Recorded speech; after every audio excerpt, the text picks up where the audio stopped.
How to change language on ChatGPT. Hey guys, welcome to our channel WebToTech. So let's jump to the process. To change language on ChatGPT, now go to your search bar, then type in www.chatgpt.com, then press on enter. With this, now make sure that you are logged into your ChatGPT account. Now click on your profile present on the top right corner. Now here you can see settings option. Click on settings. Now here you can see language option. You can see the language that you have. Mine is auto detect. So click on the given language box. Now select the language that you want to change into.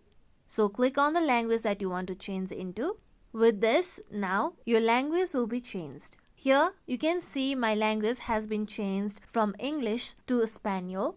And this is how you simply change language on ChatGPT. Hope this video is useful. Please don't forget to subscribe to our channel. And if you like our content, make sure you like, comment and share. Thank you.